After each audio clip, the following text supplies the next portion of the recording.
ਸਾਰੇ ਭੈਣ ਭਰਾਵਾਂ ਨੂੰ ਜੈ ਮਸੀਹ ਦੀ। ਅੱਜ ਦੇ 474ਵੇਂ ਬਾਈਬਲ ਅਧਿਐਨ ਦੇ ਵਿੱਚ ਅਸੀਂ ਆਪ ਦਾ ਸਵਾਗਤ ਕਰਦੇ ਹਾਂ।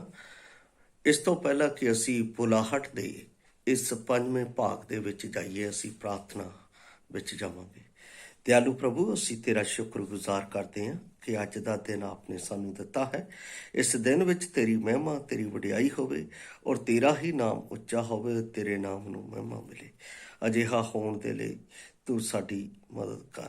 ਜਿੰਨੇ ਵੀ ਤੇਰੇ ਵਚਨ ਨੂੰ ਸੁਣਦੇ ਨੇ ਔਰ ਜਿੰਨੇ ਵੀ ਤੇਰੇ ਵਚਨ ਦਾ ਅਨੁਸਰਨ ਕਰਦੇ ਨੇ, ਜਿੰਨੇ ਵੀ ਪਰਮੇਸ਼ਰ ਦਾ ਤੇਰੇ ਵਚਨ ਦਾ ਮਨਨ ਕਰਦੇ ਨੇ, ਉਹਨਾਂ ਸਭਨਾਂ ਨੂੰ ਆਪਣੀ ਬੁੱਧ, ਆਪਣੀ ਸਮਝ, ਆਪਣੀ ਗਿਆਨ ਨਾਲ ਭਰ, ਤਾਂ ਕਿ ਉਹ ਤੇਰੇ ਵਚਨ ਨੂੰ ਸਮਝਦੇ ਹੋਏ ਇਸ ਧਰਤੀ ਦੇ ਉੱਤੇ ਤੇਰੀ ਜਿਉਂਦੀ ਆਸ ਦੇ ਵਿੱਚ ਜੀਵਨ ਬਤੀਤ ਕਰ ਸਕਣ ਔਰ ਆਪ ਦੇ ਦਾਸ ਨੂੰ ਬੋਲਣ ਦਾ ਬਲ ਦੇ, ਜਿਸ ਦੇ ਨਾਲ ਪਰਮੇਸ਼ਰ ਦਾ ਤੇਰੀ ਸੱਚਾਈ ਪਰਮੇਸ਼ਰ ਦਾ ਉਦੇਸ਼ ਹੋ ਸਕੇ ਔਰ ਤੇਰਾ ਨਾਮ ਉੱਚਾ ਹੋਵੇ। ਸਾਰਾ ਆਦਰ ਮਾਨ ਆਪ ਨੂੰ ਦਿੰਦੇ ਹੋਏ ਬੇਨਤੀ ਮਸੀਹ ਯਸੂ ਦੇ ਪਵਿੱਤਰ ਤੇ ਸਮਰਥੀ ਨਾਮ ਚ ਮੰਗਦੇ ਹਾਂ, ਆਮੀਨ।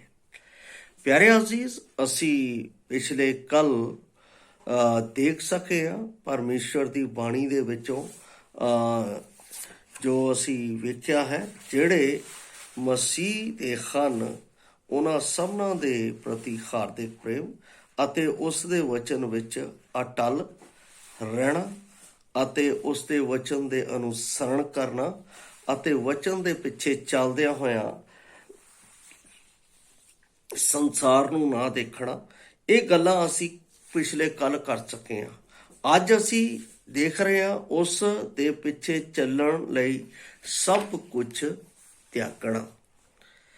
ਔਰ ਇਸ ਦੇ ਲਈ ਅਸੀਂ, ਜਿਵੇਂ ਕਿ ਮੈਂ ਬੁਲਾਹਟ ਦੇ ਇਸ ਚਰਨ ਦੇ ਵਿੱਚ ਜੋ ਵਚਨ ਲਿਆ ਸੀ, ਉਹ ਲਿਆ ਸੀ ਆਫਸੀਆਂ ਦੀ ਪੁਸਤਕ 4 ਅਧਿਆਏ ਉਸ ਦੀ 11 ਅਤੇ 12 ਆਇਤ, ਜਿਸ ਦੇ ਵਿੱਚ ਪੌਲਸ ਰਸੂਲ ਵੱਖ-ਵੱਖ ਤਰੀਕਿਆਂ ਦੇ ਵਰਦਾਨ ਦੀ ਗੱਲ ਕਰਦਾ ਹੈ। ਉਸ ਵਰਦਾਨ ਤੋਂ ਪਹਿਲਾਂ ਮੇਰੇ ਜੀਵਨ ਦੇ ਵਿੱਚ ਕਿਹੜੀ ਬੁਲਾਹਟ ਹੈ, ਕਿਸ ਤਰੀਕੇ ਦੇ ਨਾਲ, ਕੀ ਪ੍ਰਭੂ ਨੇ ਮੈਨੂੰ ਇੱਕ ਵਿਸ਼ਵਾਸੀ ਦੇ ਤੌਰ ਤੇ ਬੁਲਾਇਆ ਹੈ, ਕੀ ਪ੍ਰਭੂ ਨੇ ਕਲੀਸਿਆ ਦੇ ਵਿੱਚ ਮੈਨੂੰ ਵੱਖ-ਵੱਖ ਸੇਵਾਵਾਂ ਦਾ ਕੋਈ ਵੀ ਦਾਇਤਵ ਦਿੱਤਾ ਹੈ।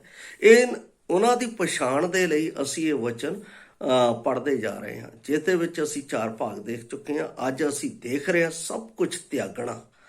ਬੁਲਾਹਟ ਜਦੋਂ ਮੈਨੂੰ ਬੁਲਾਉਂਦਾ ਹੈ ਤਾਂ ਸਭ ਕੁਝ ਤਿਆਗ ਕੇ ਪ੍ਰਭੂ ਦੇ ਪਿੱਛੇ ਚੱਲਣਾ ਹੈ। ਜਿਹੜਾ ਪ੍ਰਭੂ ਦੇ ਪਿੱਛੇ ਸਭ ਕੁਝ ਤਿਆਗ ਕੇ ਚੱਲਦਾ ਹੈ, ਉਸ ਦੇ ਬਾਰੇ ਸੰਸਾਰ ਅਤੇ ਪਰਮੇਸ਼ਰ ਅਤੇ ਸਮਾਜ ਅਤੇ ਕਲੀਸਿਆ ਸਾਫ਼ ਰੀਤੀ ਨਾਲ ਗਵਾਹੀ ਦਿੰਦੀ ਹੈ ਕਿ ਇਸ ਨੂੰ ਪਰਮੇਸ਼ਰ ਨੇ ਇਸ ਕਾਰਜ ਦੇ ਲਈ ਬੁਲਾਇਆ ਹੈ ਔਰ ਜਿਸ ਕਾਰਜ ਦੇ ਲਈ ਬੁਲਾਇਆ ਹੈ ਉਸ ਦੇ ਲਈ ਉਸ ਨੂੰ ਅੱਡ ਕੀਤਾ ਜਾਂਦਾ ਹੈ। ਔਰ ਇਹ ਮੈਂ ਆਪ ਦੇ ਨਾਲ ਪੜ੍ਹ ਰਿਹਾ ਸੀ ਔਰ ਪਿਛਲੇ ਦਿਨਾਂ ਦੇ ਵਿੱਚੋਂ ਮੈਂ ਮਰਕੁਸ ਦੀ ਅੰਜੀਲ 8 ਅਧਿਆਏ ਉਸ ਦੀ 34 ਆਇਤ ਦੇ ਵਿੱਚੋਂ ਮੈਂ ਇਹਨਾਂ ਸਾਰੀਆਂ ਗੱਲਾਂ ਨੂੰ ਜੋ ਬੁਲਾਹਟ ਦੇ ਪ੍ਰਤੀ ਹੈ, ਪਰਮੇਸ਼ਰ ਦੇ ਕਾਲ ਦੇ ਪ੍ਰਤੀ ਹੈ, ਉਸ ਦੇ ਵਿੱਚ ਅਸੀਂ ਵੇਖ ਰਹੇ ਸੀ ਕਿ ਪ੍ਰਭੂ ਯਿਸੂ ਮਸੀਹ ਕਹਿੰਦਾ ਹੈ ਕਿ ਜਿਹੜਾ ਮੇਰੇ ਪਿੱਛੇ ਆਉਣਾ ਚਾਹੇ ਉਹ ਆਪਣੇ ਆਪ ਦਾ ਇਨਕਾਰ ਕਰੇ। ਅੱਜ ਮੈਂ ਇਸ ਦੇ ਨਾਲ ਇੱਕ ਹੋਰ ਵਚਨ ਪੜ੍ਹਨ ਜਾ ਰਿਹਾ ਹਾਂ ਜੋ ਤਿਆਗ ਦੇ ਨਾਲ ਹੈ, ਜਿਸ ਨੂੰ ਪ੍ਰਭੂ ਯਿਸੂ ਮਸੀਹ ਨੇ ਕਿਹਾ, ਔਰ ਉਹ ਵਚਨ ਬੜਾ ਹੀ ਸਖਤ ਅਤੇ ਬੜਾ ਹੀ ਕੌੜਾ ਲੱਗਦਾ ਹੈ। ਮੈਂ ਆਪ ਦੇ ਲਈ ਪੜ੍ਹ ਰਿਹਾ ਹਾਂ ਲੂਕਾ ਦੀ ਅੰਜੀਲ ਉਸ ਦਾ 14 ਅਧਿਆਏ ਉਸ ਦੀ 33 ਆਇਤ ਦੇ ਵਿੱਚ ਇੱਥੇ ਲਿਖਿਆ ਹੈ, ਸੋ ਇਸੇ ਤਰ੍ਹਾਂ ਤੁਹਾਡੇ ਵਿੱਚੋਂ ਹਰੇਕ ਜੋ ਆਪਣਾ ਸਭ ਕੁਝ ਨਿਆ ਤਿਆਗੇ ਉਹ ਮੇਰਾ ਚੇਲਾ ਨਹੀਂ ਹੋ ਸਕਦਾ। ਸਭ ਕੁਝ ਨਾ ਤਿਆਗੀ। ਇਸ ਦੇ ਵਿੱਚ ਮੈਂ ਦੇਖਦਾ ਹਾਂ ਕਿ ਪ੍ਰਭੂ ਯਿਸੂ ਮਸੀਹ ਜਦੋਂ ਇਹ ਗੱਲ ਕਹਿ ਰਹੇ ਆ ਤਾਂ ਇਹਦਾ ਮਤਲਬ ਮੈਂ ਇਹ ਦੇਖ ਰਿਹਾ ਹਾਂ ਕਿ ਪ੍ਰਭੂ ਯਿਸੂ ਮਸੀਹ ਕੋਈ ਕੰਮ, ਕੋਈ ਅਜਿਹੀ ਗੱਲ ਕਰਨ ਦੇ ਲਈ ਕਹਿ ਰਹੇ ਆ ਜਿਸ ਦੇ ਵਿੱਚ ਕਿ ਮੈਂ ਤਿਆਰ ਹਾਂ। ਬਾਈਬਲ ਦੇ ਵਿੱਚ ਪ੍ਰਭੂ ਯਿਸੂ ਮਸੀਹ ਨੇ ਕਿਹਾ, ਜੋ ਅਸੀਂ ਪਹਿਲਾਂ ਵੀ ਪੜ੍ਹ ਚੁੱਕੇ ਹਾਂ, ਜਿਹੜਾ ਕੋਈ ਮੇਰੇ ਨਾਲੋਂ ਆਪਣੇ ਧੀ, ਪੁੱਤ ਜਾਂ ਪਤਨੀ ਜਾਂ ਮਾਤਾ ਪਿਤਾ ਨੂੰ ਮੇਰੇ ਨਾਲੋਂ ਵੱਧ ਪਿਆਰ ਕਰਦਾ ਹੈ ਉਹ ਮੇਰੇ ਯੋਗ ਨਹੀਂ।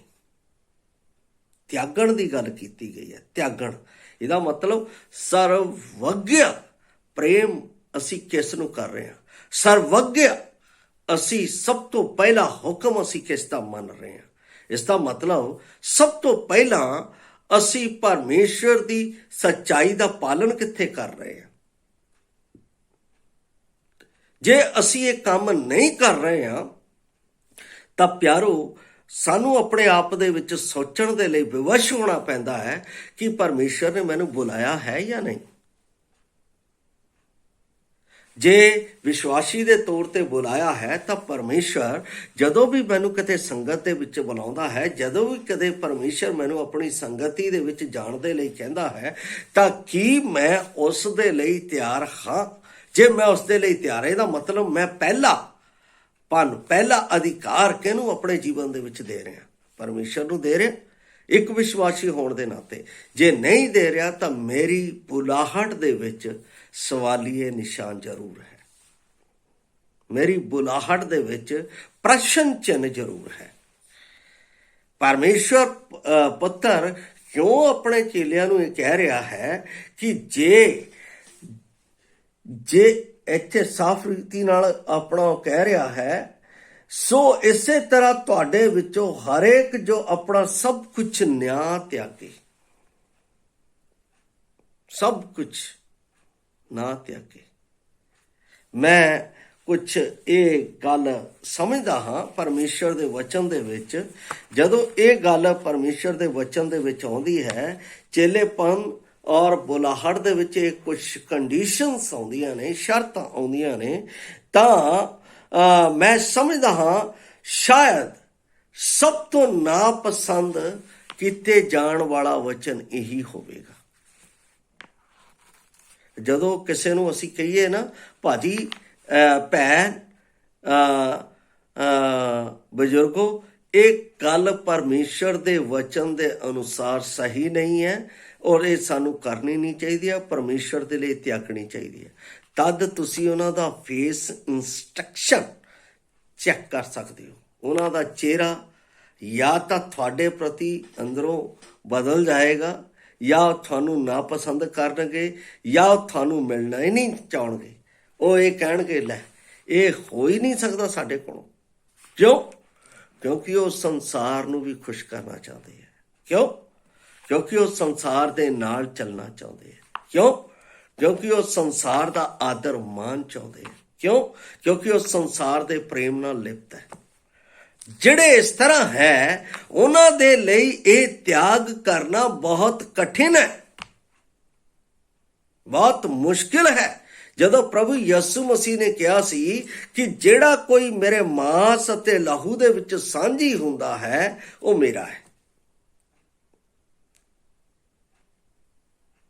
ਯਹੋਨਾ 6 ਅਧਿਆਇ ਦੇ ਵਿੱਚ ਤਾਂ ਲਿਖਿਆ, ਕਈ ਚੇਲੇ ਇਸ ਗੱਲ ਨੂੰ ਸੁਣ ਕੇ ਪਿਛਾਂਹ ਮੁੜ ਗਏ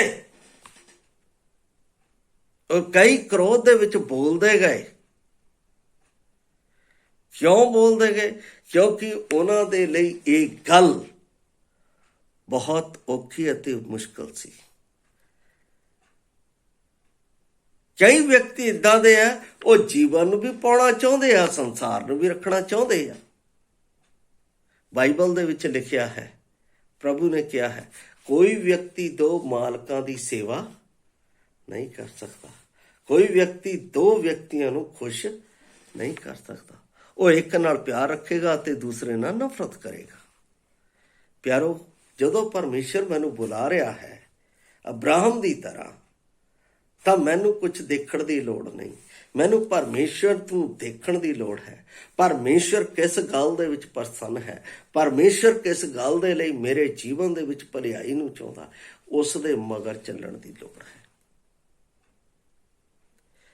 ਬਾਈਬਲ 'ਚ ਤਾਂ ਸਾਫ਼ ਕਈ ਗੱਲਾਂ ਲਿਖੀਆਂ ਹੋਈਆਂ, ਧਰਤੀ ਅਤੇ ਧਰਤੀ ਦੀਆਂ ਗੱਲਾਂ ਅਤੇ ਧਰਤੀ ਦਾ ਸਭ ਕੁਝ ਪਾਨਾ ਹੋ ਜਾਏਗਾ, ਨਸ਼ਟ ਹੋ ਜਾਏਗਾ। ਫਿਰ ਅਸੀਂ ਆਪਣੀ ਕਾਲ ਦੇ ਵਿੱਚ ਇਹਨਾਂ ਗੱਲਾਂ ਦੇ ਮਗਰ ਲੱਗ ਕੇ ਆਪਣੇ ਜੀਵਨ ਨੂੰ ਵਿਨਾਸ਼ ਵੱਲ ਕਾਹਤੇ ਲੈ ਕੇ ਜਾ ਰਹੇ? ਇਹ ਮੈਨੂੰ ਸੋਚਣਾ ਹੈ। ਇਸ ਲਈ ਪ੍ਰਭੂ ਨੇ ਕਿਹਾ, ਸਰਵੱਗ ਤਿਆਗ। ਔਰ ਜਦੋਂ ਅਸੀਂ ਸਰਵੱਗ ਤਿਆਗ ਦੀ ਗੱਲ ਕਰਦੇ ਹਾਂ, ਤਿਆਗ ਦਾ ਮਤਲਬ ਕੀ ਹੈ? ਬਲੀਦਾਨ ਕਰਨਾ, ਬਲੀਦਾਨ ਦੇਣਾ। ਤੁਸੀਂ ਕੀ ਬਲੀਦਾਨ ਦੇ ਰਹੇ ਹੋ ਜਦੋਂ ਪਰਮੇਸ਼ਰ ਬੁਲਾ? ਕੀ ਤੁਸੀਂ ਆਪਣੇ ਜੀਵਨ ਦਾ ਬਲੀਦਾਨ ਦੇ ਰਹੇ ਹੋ? ਕੀ ਤੁਸੀਂ ਆਪਣੀ ਸਭ ਤੋਂ ਪਿਆਰੀ ਚੀਜ਼ ਨੂੰ ਛੱਡ ਕੇ ਪਰਮੇਸ਼ਰ ਦੇ ਪਿੱਛੇ ਜਾ ਰਹੇ ਹੋ? ਕੀ ਤੁਸੀਂ ਆਪਣੇ ਜੀਵਨ ਦੇ ਵਿੱਚ ਹਰ ਇੱਕ ਅਜਿਹੀ ਗੱਲ ਜਿਹੜੀ ਤੁਹਾਨੂੰ ਆਪਣੇ ਜੀਵਨ ਦੇ ਵਿੱਚ ਲੋੜੀਂਦੀ ਲੱਗਦੀ ਹੈ, ਕਿ ਤੁਸੀਂ ਪਰਮੇਸ਼ਵਰ ਦੇ ਇਸ ਰਾਜ ਦੇ ਲਈ ਉਸ ਨੂੰ ਤਿਆਗ ਰਹੇ ਹੋ? ਜੇ ਤੁਸੀਂ ਇਹ ਤਿਆਗ ਕਰ ਰਹੇ ਹੋ ਤਾਂ ਸੱਚਮੁੱਚ ਇਹ ਪਤਾ ਲੱਗ ਜਾਏਗਾ ਕਿ ਪਰਮੇਸ਼ਵਰ ਨੇ ਤੁਹਾਨੂੰ ਬੁਲਾਇਆ ਹੈ। ਮੈਂ ਜਦੋਂ ਕਾਲਜ ਦੇ ਵਿੱਚ ਪੜ੍ਹਦਾ ਸੀ ਤਾਂ ਇੱਕ ਸਾਨੂੰ subject C communication with god. ਉਸ ਦੇ ਵਿੱਚ ਜਦੋਂ ਕਮਿਊਨੀਕੇਸ਼ਨ ਵਿਦ ਗॉड ਸੀ ਤਾਂ ਉਸ ਦੇ ਵਿੱਚ ਸਾਨੂੰ ਇੱਕ ਵਿਸ਼ਾ ਆਇਆ ਸੀ ਕਿ ਪਰਮੇਸ਼ਵਰ ਦੇ ਨਾਲ ਫਾਸਟਿੰਗ ਸਹਿਤ, व्रत सहित संगत करनी और उस दे लई कोई एक खास चीज जिस दे लई तुसी हर दिन उसनू प्यार करते हो, कोई अजिहा मतलब कि कारज छड्डना जिसनू तुसी प्यार करते हो। उस समय दे विच तुसी सिर्फ परमेश्वर नू ही प्यार करना है। उस वेले दे विच तुसी परमेश्वर नू ही प्यार। कईयां नू सवेर दे भोजन दे विच परौंठे बड़े पसंद हुंदे आ, ਕਈਆਂ ਨੂੰ ਦੁਪਹਿਰ ਦੇ ਸਮੇਂ ਦਾ ਭੋਜਨ ਬੜਾ ਪਸੰਦ ਹੁੰਦਾ ਹੈ, ਕਈਆਂ ਨੂੰ ਆਪਣਾ ਸ਼ਾਮ ਦੇ ਵੇਲੇ ਦੇ ਵਿੱਚ ਕਿਸੇ ਮਿੱਤਰ ਦੇ ਨਾਲ ਜਾਂ ਆਪਣਾ ਕਿਸੇ ਟੀਵੀ ਪ੍ਰੋਗਰਾਮ ਦੇ ਵਿੱਚ ਬੈਠਣਾ ਬੜਾ ਪਸੰਦ ਹੁੰਦਾ ਹੈ। ਪਰਮੇਸ਼ਵਰ ਦੇ ਲਈ ਉਹ ਸਮਾਂ ਤਿਆਗ ਕੇ ਪਰਮੇਸ਼ਵਰ ਦੇ ਨਾਲ ਸੰਗਤੀ ਕਰਨਾ, ਇਹ ਹੈ ਕਮਿਊਨੀਕੇਸ਼ਨ ਵਿਦ ਗॉड। मतलब कि उस समय दे विच ओ प्यारी चीज़ नूं छड्ड के ओ समा, चाहे वो तुहाडा 20 मिनट का समा है, चाहे वो तुहाडा अद्धे घंटे का समा है, चाहे वो 1 घंटे का समय है, चाहे वो 2 घंटे का समय है, उस समय दे विच परमेश्वर दे नाल गल करनी, वो समा ही छड्ड देना। वो मतलब कि बुराई का जिहड़ा मैनूं अपने वल आकर्षित करदा, वो चीज़ त्याग के परमेश्वर दे नाल जुड़ना, ਇਹਨੂੰ ਕਹਿੰਦੇ ਆ ਬਲੀਦਾਨ ਕਰਨਾ। ਕਈ ਲੋਕ ਬਲੀਦਾਨ ਕਰਦੇ ਆ ਕਿ ਮੈਂ ਆਪਣਾ ਸਾਰਾ ਕੁਝ ਛੱਡ ਕੇ ਮੈਂ ਪਰਮੇਸ਼ਵਰ ਦੇ ਪਿੱਛੇ ਤੁਰਨਾ ਹੈ। ਪਰਮੇਸ਼ਵਰ ਨੇ ਬੁਲਾਇਆ, ਅਬਰਾਹਮ ਸਭ ਕੁਝ ਛੱਡ ਕੇ ਤੁਰ ਪਿਆ, ਪਰ ਉਹਦੇ ਨਾਲ ਉਹਦੇ ਜਿਹੜੇ ਲੋਕ ਸੀ ਕੁਝ ਉਹਦੇ ਨਾਲ ਤੁਰ ਪਏ। ਅਜਿਹਾ ਨਹੀਂ ਹੋਣਾ ਚਾਹੀਦਾ ਹੈ। ਤਿਆਗ ਦਾ ਮਤਲਬ परमेश्वर ने मैनू बुलाया है इस संसार तो बखरा करके अपने कोल, सब कुछ त्याग के मैनू अपने कोल सद्या है। ये सब तो सख्त अते सब तो कठिन वचन जान पैंदा है और सब तो नापसंद। बहुत ज़्यादा लोग है जिहड़े इस गल नू नापसंद करते, इस वचन नू नापसंद करते हैं कि परमेश्वर ने सब कुछ त्यागण नू कहा है। और ਇਹ ਵੀ ਹੋ ਸਕਦਾ ਹੈ ਕਿ ਇਹ ਆਇਤ ਜਿਹੜੀ ਬਾਈਬਲ ਦੀ ਸਭ ਤੋਂ ਵਧੇਰੇ ਨਾਪਸੰਦ ਕੀਤੀ ਜਾਣ ਵਾਲੀ ਆਇਤ ਸਾਬਤ ਹੁੰਦੀ ਹੈ, ਔਰ ਸਭ ਤੋਂ ਨਾਪਸੰਦ ਕੀਤੇ ਜਾਣ ਵਾਲੀ ਇਹ ਆਇਤ ਹੈ। ਪਰ ਕਈ ਚਲਾਕ ਬਾਈਬਲ ਗਿਆਨੀ, ਕਈ ਚਲਾਕ, ਧਿਆਨ ਨਾਲ ਸੁਣ ਲੈਣਾ, ਕਈ ਚਲਾਕ ਬਾਈਬਲ ਗਿਆਨੀ ਜਿਹੜੇ ਹੈਗੇ ਆ, ਉਹ ਤੁਹਾਨੂੰ ਇਸ ਦੇ ਹਾਜ਼ਰ ਕਰਨ ਦਾ ਕੁਝ ਅਲੱਗ ਮਤਲਬ ਵੀ ਦੱਸ ਸਕਦੇ ਆ ਕਿ ਇਹ ਆਇਤ ਵਿੱਚ ਜੋ ਲਿਖਿਆ ਹੈ ਉਹ ਦਰਅਸਲ ਇਸ ਦਾ ਅਰਥ ਨਹੀਂ ਹੈ, ਪਰ ਸਮਰਪਣ ਚੇਲੇ ਇਹ ਸੋਚਦੇ ਇਸ ਨੂੰ ਤੁਰੰਤ स्वीकार कर लेंदे। वो स्वीकार की कर लेंदे, हाँ वो जो अपना ज्ञानी ने किया ये सही है। त्याग का मतलब की है, तुसी सिर्फ की करना है त्याग दे लई, बाइबल नू पढ़ना है, परमेश्वर दे वचन नू पढ़ना है, कलीसिया दे लोकां नू मिलना है, आ तुहाडा एक त्याग है। पर बाकी जो अपना तुहानू समा दिता गया उस दे विच जो कुछ मर्जी करो, ਇਹ ਤਾਂ ਸਿਰਫ ਆਤਮਿਕਤਾ ਦੀ ਗੱਲ ਕੀਤੀ ਗਈ ਹੈ। ਬਾਕੀ ਲੋਕਾਂ ਦੇ ਨਾਲ ਇਸ ਤਰ੍ਹਾਂ ਦੀ ਉਹ ਕਈ ਤਰੀਕਿਆਂ ਨਾਲ ਚਲਾਕੀ ਦੇ ਨਾਲ ਤੁਹਾਡੇ ਇਸ ਤਿਆਗ ਦੇ ਵਿੱਚ ਤੁਹਾਡੇ ਲਈ ਰੁਕਾਵਟ ਦਾ ਕਾਰਨ ਬਣ ਸਕਦੇ ਆ। मैं आप ਨੂੰ ਕੁਝ ਗੱਲਾਂ ਬਾਈਬਲ ਦੇ ਹਵਾਲਿਆਂ ਦੇ ਵਿੱਚੋਂ ਆਪ ਨੂੰ ਦੱਸਾਂਗਾ ਜਿਸ ਦੇ ਵਿੱਚ ਇਹ ਗੱਲ ਕੀਤੀ ਗਈ ਹੈ। ਪਹਿਲਾਂ ਅਸੀਂ ਇਸ ਗੱਲ ਨੂੰ ਜਦੋਂ ਦੇਖਦੇ ਹਾਂ ਕਿ ਮੈਂ ਹਰ ਇੱਕ ਚੀਜ਼ ਪ੍ਰਭੂ ਦੇ ਲਈ ਦੇ ਕੇ ਉਹਦੇ ਪਿੱਛੇ ਚੱਲਣਾ ਹੈ, ਔਰ ਇਸ ਗੱਲ ਦੇ ਲਈ ਮੈਂ ਵਚਨ ਜੋ ਪੜ੍ਹ ਰਿਹਾ ਹਾਂ, ਮਤਲਬ ਸਭ ਕੁਝ ਛੱਡ ਕੇ ਪ੍ਰਭੂ ਦੇ ਪਿੱਛੇ ਚੱਲਣਾ ਹੈ। ਤਾਂ ਚੇਲੇ ਜਿਹੜੇ ਸੀ ਜੋ ਪ੍ਰਭੂ ਯਿਸੂ ਮਸੀਹ ਦੇ ਪਿੱਛੇ ਚੱਲ ਰਹੇ ਸੀ, 12 ਚੇਲੇ, ਉਹਨਾਂ ਵਿੱਚੋਂ ਪਤਰਸ ਦਾ ਕੀ ਵਿਚਾਰ ਸੀ ਉਹ ਮੈਂ ਆਪ ਦੇ ਅੱਗੇ ਰੱਖਣ ਜਾ ਰਿਹਾ ਹਾਂ। ਮਤੀ ਰਚੀ ਸੁਸਮਾਚਾਰ ਉਸ ਦਾ 19 ਅਧਿਆਏ ਔਰ ਉਸ ਦੀ 28 ਆਇਤ ਨੂੰ ਮੈਂ ਆਪ ਦੇ ਲਈ ਪੜ੍ਹਨ ਜਾ ਰਿਹਾ ਹਾਂ। 19 ਦਾ 28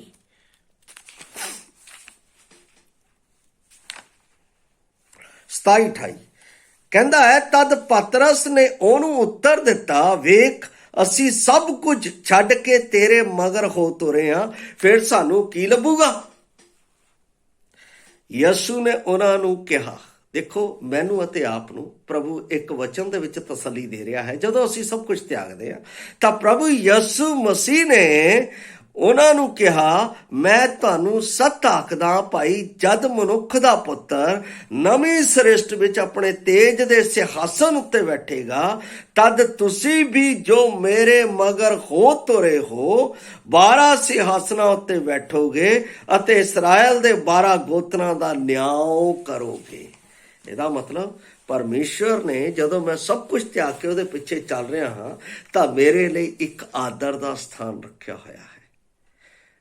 ਸੰਸਾਰ ਦਾ ਆਦਰ ਥੋੜੇ ਚਿਰ ਦਾ ਹੈ, ਸੰਸਾਰ ਦਾ ਆਦਰ ਕੁਝ ਪਲ ਦਾ ਹੈ, ਪਰ ਪਰਮੇਸ਼ਵਰ ਦਾ ਆਦਰ ਜੋ ਮੈਨੂੰ ਸਰਵੱਗ ਤਿਆਗ ਕਰਨ ਦੇ ਲਈ ਇਸ ਧਰਤੀ ਦੇ ਉੱਤੇ ਪਰਮੇਸ਼ਵਰ ਨੇ ਸਵਰਗ ਦੇ ਵਿੱਚ ਉਸ ਦਾ ਬਹੁਤ ਵੱਡਾ ਰਿਵਾਰਡ, ਬਹੁਤ ਵੱਡਾ ਪ੍ਰਤੀਫਲ ਮੇਰੇ ਲਈ ਰੱਖਿਆ ਹੈ।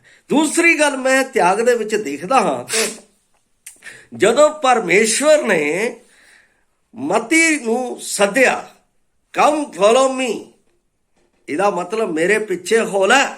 ਜਦੋਂ ਉਹਨੂੰ ਪਰਮੇਸ਼ਵਰ ਨੇ ਸੱਦਿਆ, ਪਰਮੇਸ਼ਵਰ ਪੁੱਤਰ ਨੇ ਉਹਨੂੰ ਸੱਦਿਆ, ਤਾਂ ਲਿਖਿਆ ਉਹ ਆਪਣੀ ਚੌਕੀ ਤੇ ਸਭ ਕੁਝ ਛੱਡ ਕੇ ਪ੍ਰਭੂ ਯਿਸੂ ਮਸੀਹ ਦੇ ਪਿੱਛੇ ਹੋ ਤੁਰਿਆ। ਇਸ ਤੋਂ ਵੱਡਾ ਉਦਾਹਰਣ ਮੈਂ ਨਹੀਂ ਦੇਖਦਾ।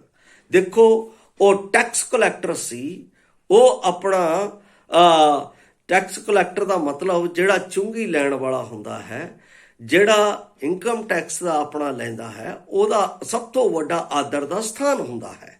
ਲੋਕ ਉਸ ਨੂੰ ਸਲਾਮ ਮਾਰਦੇ ਆ, ਹਰ ਕੋਈ ਉਹਨਾਂ ਤੋਂ ਡਰਦਾ ਹੈ। ਅਜਿਹੀ ਸੀਟ ਨੂੰ ਪ੍ਰਭੂ ਦੇ ਲਈ ਠੋਕਰ ਮਾਰ ਕੇ ਉਹਦੇ ਪਿੱਛੇ ਤੁਰ ਪਿਆ। ਕਿਉਂ? ਕਿਉਂਕਿ ਉਹਨੂੰ ਪਤਾ ਸੀ ਕਿ ਇਸ ਤੋਂ ਵੱਡਾ ਆਦਰ ਮੈਨੂੰ ਕਿਤੇ ਵੀ ਨਹੀਂ ਮਿਲ ਸਕਦਾ, ਕਿਉਂਕਿ ਮੈਨੂੰ ਪਰਮੇਸ਼ਵਰ ਨੇ ਬੁਲਾਇਆ ਹੈ। ਕਿਸ ਗੱਲ ਦੇ ਲਈ ਬੁਲਾਇਆ ਉਸ ਨੂੰ ਨਹੀਂ ਸੀ ਪਤਾ, ਉਸ ਵੇਲੇ ਉਸ ਨੂੰ ਕੁਝ ਨਹੀਂ ਸੀ ਪਤਾ। ਫਸਟ ਇੱਕ ਸਧਾਰਨ ਵਿਸ਼ਵਾਸੀ ਦੇ ਤੌਰ ਤੇ ਪ੍ਰਭੂ ਯਿਸੂ ਮਸੀਹ ਨੇ ਕਿਹਾ, ਮੇਰੇ ਪਿੱਛੇ ਹੋ ਲੈ। 12 ਚੇਲਿਆਂ ਦਾ ਚੋਣ ਤਾਂ ਬਾਅਦ ਦੇ ਵਿੱਚ ਹੁੰਦਾ ਹੈ, ਪਰ ਪਹਿਲਾਂ ਉਹਨੂੰ ਇੱਕ ਸਧਾਰਨ ਵਿਸ਼ਵਾਸੀ ਦੇ ਤੌਰ ਤੇ ਉਹਨੂੰ ਸੱਦਿਆ ਗਿਆ, ਔਰ ਜਦੋਂ ਸੱਦਿਆ ਗਿਆ ਤਾਂ ਉਸਨੇ ਸਭ ਕੁਝ ਛੱਡ ਕੇ, ਉਸ ਸੀਟ ਨੂੰ ਛੱਡ ਕੇ ਔਰ ਉਸ ਅਭਿਮਾਨ ਨੂੰ ਛੱਡ ਕੇ, ਉਸ ਮਤਲਬ ਕਿ ਦੁਨੀਆ ਦੇ ਪਿਆਰ ਨੂੰ ਛੱਡ ਕੇ, ਉਸ ਮਿੱਤਰਚਾਰੇ ਨੂੰ ਛੱਡ ਕੇ ਉਹ ਪ੍ਰਭੂ ਦੇ ਪਿੱਛੇ ਹੋ ਤੁਰਿਆ। ਕੀ ਮੇਰੇ ਜੀਵਨ ਦੇ ਵਿੱਚ ਇਸ ਤਰ੍ਹਾਂ ਹੈ? ਕੀ ਮੈਂ ਇਸ ਤਰ੍ਹਾਂ ਕਰ ਰਿਹਾ ਹਾਂ? ਜੇ ਮੈਂ ਇਸ ਤਰ੍ਹਾਂ ਕੀਤਾ ਹੈ ਤਾਂ ਪਿਆਰੋ ਸੱਚਮੁੱਚ ਤੁਸੀਂ ਪਰਮੇਸ਼ਵਰ ਦੇ ਚੁਣੇ ਹੋਏ, ਪਰਮੇਸ਼ਵਰ ਦੇ ਸੱਦੇ ਹੋਏ ਪ੍ਰਭੂ ਦੇ ਚੇਲਿਓ। ਔਰ ਇਸ ਦੇ ਨਾਲ ਮੈਂ ਇੱਕ ਹੋਰ ਵਚਨ ਆਪ ਦੇ ਨਾਲ ਪੜ੍ਹ ਰਿਹਾ ਜੋ ਪੌਲਸ ਦਾ ਰਸੂਲ ਨੇ ਕੀਤਾ। ਪਹਿਲੀ ਗੱਲ ਅਸੀਂ ਉਹਦੀ ਦੇਖਦੇ ਹਾਂ, ਫਿਲਿੱਪੀਆਂ ਦੀ ਪੁਸਤਕ 3:7 ਵਿੱਚ ਪੌਲਸ ਰਸੂਲ ਜਦੋਂ ਸੇਵਕਾਈ ਦੇ ਖੇਤਰ ਦੇ ਵਿੱਚ ਸੀ, ਜਦੋਂ ਜੇਲ੍ਹ ਦੇ ਵਿੱਚ ਸੀ, ਤਦ ਉਹ ਆਪਣਾ ਕੀ ਗੱਲ ਕਹਿ ਰਿਹਾ ਹੈ, ਮੈਂ ਆਪ ਦੇ ਲਈ ਪੜ੍ਹ ਰਿਹਾ। 3:7 ਇੱਥੇ ਲਿਖਿਆ ਹੋਇਆ ਹੈ, ਕਹਿੰਦਾ ਮੈਂ ਉਹਨਾਂ ਨੂੰ ਮਸੀਹ ਦੇ ਕਾਰਨ ਹਾਨੀ ਸਮਝ ਦੀਆਂ ਗੱਲਾਂ ਸਮਝਦਾ ਹਾਂ। ਉਹ ਕਿਸੇ ਵੀ ਗੱਲ ਨੂੰ ਜੋ ਉਸਦੇ ਜੀਵਨ ਦੇ ਵਿੱਚ ਤਿਆਗਣ ਦੇ ਪ੍ਰਤੀ ਨਿੰਦਾ ਆਉਂਦੀ ਹੈ, ਬੁਰਿਆਈ ਆਉਂਦੀ ਹੈ, ਲੋਕ ਉਹਨੂੰ ਮਿਹਣੇ ਮਾਰਦੇ ਆ, ਕਈ ਗੱਲਾਂ ਕਰਦੇ ਆ, ਉਹ ਕਹਿੰਦਾ ਮੈਂ ਸਾਰੀਆਂ ਗੱਲਾਂ ਮਸੀਹ ਦੇ ਲਈ ਕੂੜਾ ਸਮਝਦਾ, ਮੈਨੂੰ ਇਹਦੇ ਪਿੱਛੇ ਚੱਲਣ ਦੀ ਕੋਈ ਲੋੜ ਨਹੀਂ। ਔਰ ਉਸ ਦੇ ਨਾਲ ਮੈਂ ਇਸੇ ਦੀ ਇਬਰਾਨੀਆਂ ਦੀ ਪੁਸਤਕ 11 ਅਧਿਆਇ ਉਸ ਦੀ 26 ਆਇਤ ਵੀ ਆਪ ਦੇ ਲਈ ਪੜ੍ਹ ਰਿਹਾ ਹਾਂ। ਇਬਰਾਨੀਆਂ ਦੀ ਪੁਸਤਕ ਉਸ ਦਾ 11 ਅਧਿਆਇ ਉਸ ਦੀ 26 ਆਇਤ, ਜਿਸ ਵਿੱਚ ਵੀ ਪੌਲਸ ਦਾ ਲਿਖਿਆ ਹੋਇਆ ਇੱਕ ਵਾਕ ਹੈ ਜੋ ਪੁਰਾਣੇ ਰੀਮ ਦੇ ਨਿਮਿਤ ਇੱਕ ਤਿਆਗਣ ਦਾ ਸਭ ਤੋਂ ਵੱਡਾ ਪਾਠ ਹੈ। 26 ਆਇਤ ਦੇ ਵਿੱਚ ਲਿਖਿਆ, ਅਤੇ ਉਹਨੇ ਵਿਚਾਰ ਕੀਤਾ ਭਾਈ ਮਸੀਹ ਦੇ ਨਿਮਿਤ ਨਿੰਦਿਆ ਜਾਣਾ ਮਿਸਰ ਦੇ ਖਜ਼ਾਨਿਆਂ ਨਾਲੋਂ ਵੱਡਾ ਧਨ ਹੈ, ਕਿਉਂ ਜੋ ਫਲ ਵੱਲ ਉਹਦਾ ਧਿਆਨ ਸੀ।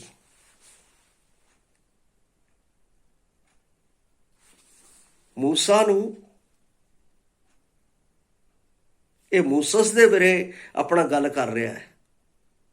ਜਦੋਂ ਮੋਸਸ ਨੂੰ ਫਰੌਨ ਦੀ ਜਿਹੜੀ ਧੀ ਸੀ, ਉਹ ਉਸ ਨੂੰ ਆਪਣਾ ਪੁੱਤਰ ਅਖਵਾਉਣ ਦੇ ਲਈ ਲੈ ਕੇ ਆਉਂਦੀ ਆ, ਪਰ ਉਸਨੇ ਉਸ ਦਾ ਪੁੱਤਰ ਅਖਵਾਉਣ ਤੋਂ ਇਨਕਾਰ ਕੀਤਾ।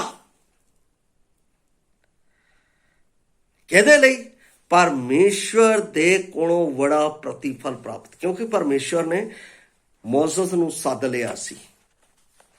ਤੇ ਜਦੋਂ ਮੈਨੂੰ ਪਰਮੇਸ਼ਰ ਬੁਲਾਉਂਦਾ ਹੈ, ਜਾਂ ਮੇਰੇ ਕੋਲ ਕੋਈ ਬੜਾ ਅਧਿਕਾਰ ਹੈ, ਜਾਂ ਮੇਰੇ ਕੋਲ ਕੋਈ ਆਪਣਾ ਇਸ ਦੁਨੀਆ ਦੇ ਵਿੱਚ ਬੜਾ ਕੰਮ ਹੈ, ਤਾਂ ਉਸ ਨੂੰ ਛੱਡ ਕੇ ਅਸੀਂ ਚਲੇ ਆਉਂਦੇ ਹਾਂ।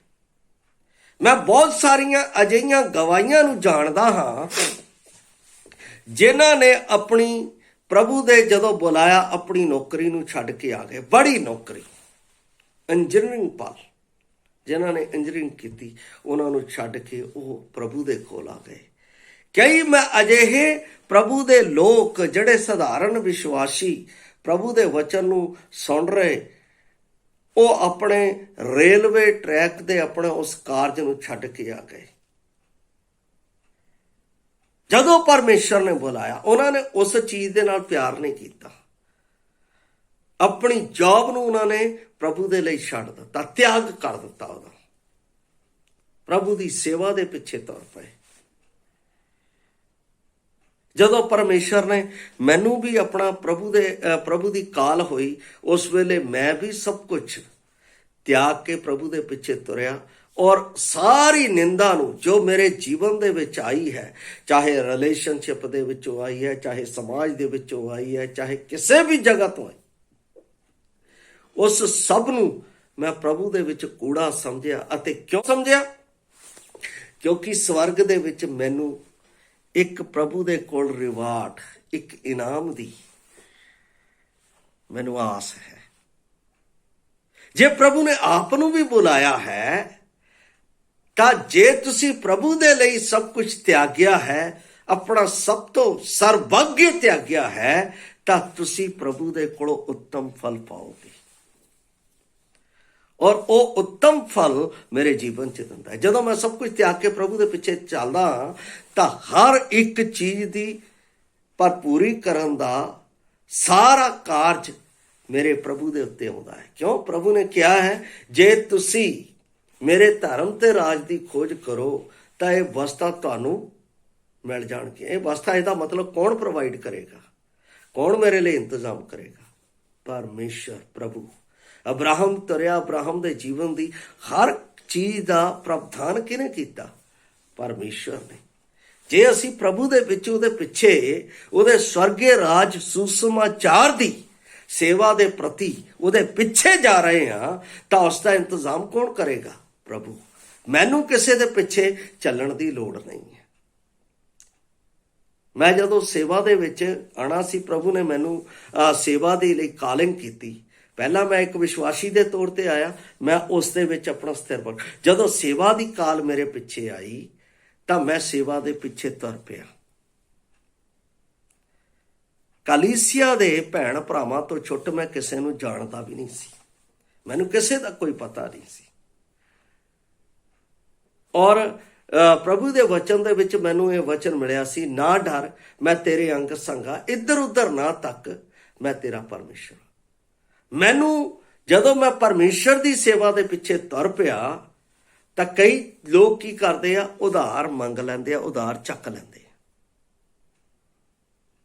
ਇੱਕ ਸੇਵਕ ਦੇ ਜੀਵਨ ਦੇ ਵਿੱਚ ਇਹ ਸਭ ਤੋਂ ਵੱਡੀ ਸ਼ਰਮ ਦੀ ਗੱਲ ਹੈ। ਇਸ ਤਰ੍ਹਾਂ ਨਹੀਂ ਹੋਣਾ ਚਾਹੀਦਾ। ਉਹ ਨਿੰਦਾ ਦਾ ਕਾਰਨ ਹੈ। ਪ੍ਰਭੂ ਮੈਨੂੰ ਉਸ ਨੂੰ ਪੂਰਾ ਕਰਨ ਦੇ ਲਈ ਮੇਰੀ ਮਦਦ ਕਰਨ ਨੂੰ ਤਿਆਰ ਹੈ। ਮੋਸਸ ਹੋਇਆ ਜਾਂ ਅਬਰਾਹਮ ਹੋਇਆ, ਆਇਜ਼ਕ ਹੋਇਆ, ਜਾਂ ਪੌਲਸ ਪ੍ਰੇਰਿਤ ਹੋਇਆ ਅਤੇ ਪਤਰਸ, ਯਹੋਨਾ, ਇਹ ਪ੍ਰਭੂ ਦੇ ਚੇਲੇ ਹੋਏ। ਇਹਨਾਂ ਨੇ ਕਦੇ ਵੀ ਕਿਸੇ ਗੱਲ ਦਾ ਆਪਣੇ ਜੀਵਨ ਦੇ ਵਿੱਚ ਰਿਣ ਨਹੀਂ ਲਿਆ।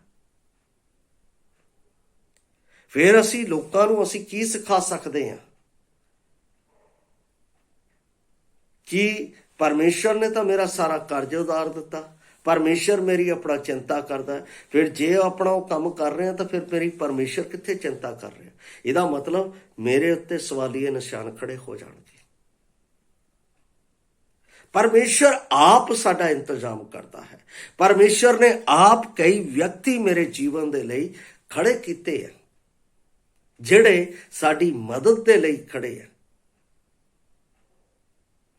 ਸਾਨੂੰ ਉਸ ਦੀ ਸਹਾਇਤਾ ਕਰਨੀ ਹੈ। ਜਦੋਂ ਪੌਲਸ ਮਕਦੋਨੀਆ ਦੇ ਵਿੱਚ ਸੀ, ਉਹਨਾਂ ਲੋਕਾਂ ਦੇ ਵਿੱਚ ਸੇਵਾ ਕਰ ਰਿਹਾ ਸੀ, ਤਾਂ ਕਿਸ ਤਰ੍ਹਾਂ ਮਕਦੋਨੀਆ ਦੇ ਵਿੱਚ ਥੈਸਲੋਨੀਕ ਦੇ ਲੋਕਾਂ ਨੇ ਉਹਨਾਂ ਦੀ ਮਦਦ ਕੀਤੀ, ਸਹਾਇਤਾ ਕੀਤੀ। ਲਿਖਿਆ ਹੈ, ਪੌਲਸ ਆਪ ਕਹਿੰਦਾ, ਕਈ ਵਾਰ ਮੇਰੇ ਲਈ ਕੁਝ ਘੱਲਿਆ। ਇਹਦਾ ਮਤਲਬ ਪਰਮੇਸ਼ਰ ਨੇ ਹਰ ਇੱਕ ਵਿਅਕਤੀ ਦੇ ਲਈ ਜੋ ਸੇਵਾ ਕਰਦਾ ਹੈ, ਉਸ ਦੇ ਲਈ ਉਸਨੇ ਕਿਸੇ ਨਾ ਕਿਸੇ ਨੂੰ ਤਿਆਰ ਕੀਤਾ ਹੈ। ਉਹਨੇ ਤਿਆਰ ਕੀਤਾ। ਕਿੱਥੇ ਕੀਤਾ? I don't know. ਏਲੀਆ ਜਦੋਂ ਉੱਥੋਂ ਭੱਜ ਗਿਆ ਸੀ, ਕਦਰੋਨ ਨਾਲੇ ਦੇ ਥੱਲੇ ਛੁਪਿਆ ਹੋਇਆ ਸੀ, ਉੱਥੇ ਪਰਮੇਸ਼ਰ ਨੇ ਉਸ ਦਾ ਇੰਤਜ਼ਾਮ ਕਾਵਾਂ ਦੇ ਰਾਹੀਂ ਇੱਕ ਸੁੰਦਰ ਭੋਜਨ ਦਾ ਕੀਤਾ। ਜਦੋਂ ਅਕਾਲ ਪੈ ਗਿਆ ਤਾਂ ਪਰਮੇਸ਼ਰ ਨੇ ਉਹਦਾ ਇੰਤਜ਼ਾਮ ਇੱਕ ਵਿਡੋ ਦੇ ਘਰ ਦੇ ਵਿੱਚ ਕੀਤਾ। ਪਰਮੇਸ਼ਰ ਇੰਤਜ਼ਾਮ ਕਰਦਾ ਹੈ, ਔਰ ਜਿੱਥੇ ਇੰਤਜ਼ਾਮ ਕਰਦਾ ਹੈ ਉਹਦਾ ਇੰਤਜ਼ਾਮ ਮੇਰੇ ਲਈ ਉਦੋਂ ਤੱਕ ਹੈ ਜਦੋਂ ਤੱਕ ਮੈਨੂੰ ਉਸ ਪਰਿਸਥਿਤੀ ਦੇ ਵਿੱਚ ਮੈਂ ਨਿਕਲ ਨਹੀਂ ਜਾਂਦਾ। ਤਿਆਗ ਦੇ ਵਿੱਚ ਇਹ ਸਾਰੀਆਂ ਗੱਲਾਂ ਮੈਨੂੰ ਜਦੋਂ ਆਪਣਾ ਦੇਖ ਲਿਆ, ਮੈਨੂੰ ਸੰਪੂਰਨ ਪਰਮੇਸ਼ਵਰ ਦੇ ਉੱਤੇ ਨਿਰਭਰ ਰਹਿਣਾ ਹੈ। ਸੰਪੂਰਨ ਪਰਮੇਸ਼ਵਰ ਦੇ ਉੱਤੇ ਨਿਰਭਰ ਰਹਿਣਾ ਜਦੋਂ ਤਿਆਗ ਹੁੰਦਾ ਹੈ। ਪਹਿਲੀ ਗੱਲ, ਆਪਣੇ ਆਪ ਦਾ ਇਨਕਾਰ ਕਰਨਾ ਹੈ ਤਿਆਗ ਦੇ ਵਿੱਚ। ਦੂਸਰੀ ਗੱਲ, ਸੰਸਾਰ ਅਤੇ ਸੰਸਾਰ ਦੀਆਂ ਗੱਲਾਂ ਦਾ ਤਿਆਗ ਕਰਨਾ ਹੈ। ਤੀਸਰੀ ਗੱਲ, ਜੋ ਮੇਰੇ ਲਈ ਸਭ ਤੋਂ ਆਦਰ ਦਾ ਸਥਾਨ ਹੈ ਉਸ ਨੂੰ ਤਿਆਗ ਕਰਨਾ ਹੈ। ਚੌਥੀ ਗੱਲ, ਮੈਨੂੰ ਆਪਣੇ ਲੋਕਾਂ ਦਾ ਤਿਆਗ ਕਰਨਾ ਹੈ।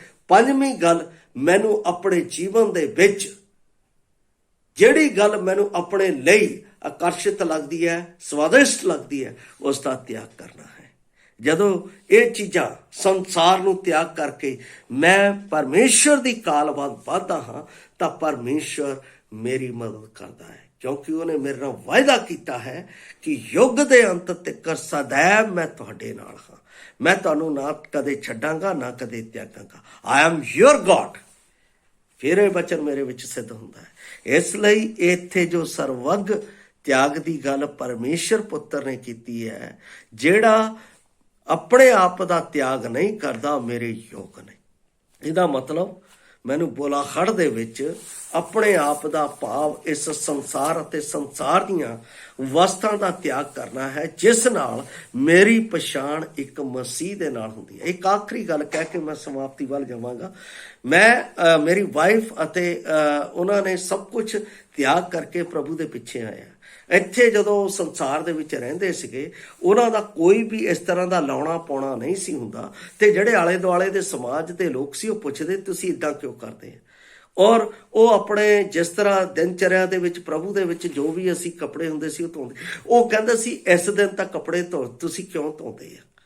ਤਦ ਉਸ ਨੂੰ ਪ੍ਰਭੂ ਦੀ ਗਵਾਹੀ ਦੇਣ ਦਾ ਮੌਕਾ ਮਿਲਦਾ ਸੀ।